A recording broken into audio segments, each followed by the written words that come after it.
LDF സർക്കാരിന്റെ രാഷ്ട്രീയ പ്രചാരണത്തിന് കിഫ്ബിയിലെ പണം ഉപയോഗിച്ചുവെന്ന് ധനവകുപ്പ് പരിശോധനയിൽ കണ്ടെത്തി. 240 കോടിയാണ് കിഫ്ബി വഴി ചെലവഴിച്ചത്.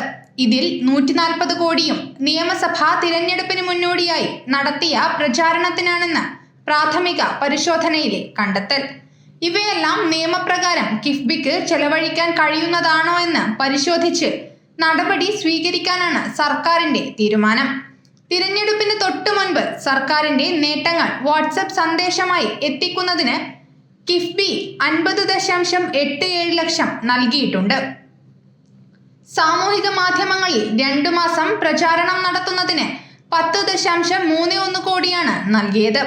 സർക്കാർ അനുകൂല മാധ്യമ വാർത്തകൾ ഓൺലൈൻ വായനക്കാരിൽ മുൻഗണനയായി എത്തിക്കുന്നതിന് 4.41 കോടിയും ചെലവിട്ടു. ദേശീയപാതയോരങ്ങളിൽ വലിയ ഹോർഡിങ്ങുകൾ സ്ഥാപിച്ചതിന് 4.27 കോടി രൂപയും നൽകിയിട്ടുണ്ട്. വലിയ പലിശ നൽകി വായ്പയെടുത്ത തുകയാണ് കിഫ്ബിയിലുള്ളത്. പ്രത്യേക രാഷ്ട്രീയ ദൗത്യം ഏറ്റെടുത്ത് കിഫ്ബി പ്രചാരണം നടത്തി എന്നതാണ് ധനവകുപ്പിന്റെ വിലയിരുത്തൽ. ഇതിന് സർക്കാർ ഏതൊക്കെ രീതിയിലുള്ള ഉത്തരവുകളാണ് നൽകിയിട്ടുള്ളത് എന്നതാണ് പ്രധാനമായും പരിശോധിച്ചത്. പ്രചാരണം നടത്തുന്നതിന് സർക്കാർ പ്രത്യേകം ഉത്തരവുകൾ ഇറക്കിയിട്ടില്ല. കിഫ്ബിയുടെ പ്രൊജക്ടുകൾക്ക് വേണ്ടി എന്ന നിലയിൽ സർക്കാരിന്റെ രാഷ്ട്രീയ പ്രചാരണം നടത്തിയെന്നതാണ് മുഖ്യമന്ത്രിക്ക് ധനവകുപ്പ് നൽകിയ പ്രാഥമിക റിപ്പോർട്ട്. കൺസൾട്ടൻസി സർവീസ് എന്ന പേരിൽ തിരഞ്ഞെടുപ്പ് സർവേകളും ഫീൽഡ് വിവര ശേഖരണവും കിഫ്ബി നടത്തിയിട്ടുണ്ടെന്നതും ധനവകുപ്പ് മനസ്സിലാക്കുന്നുണ്ട്.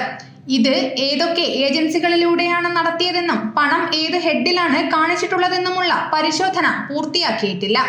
News bureau, Kannur media.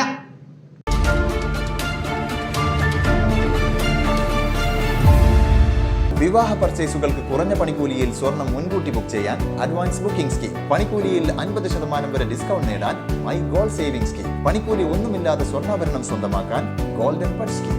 എന്നും വിശ്വസ്തയോടെ സ്വർണം സ്വന്തമാക്കാൻ ആരാധന ജ്വല്ലറി, കുവൈറ്റ് ആൻഡ് കണ്ണൂർ.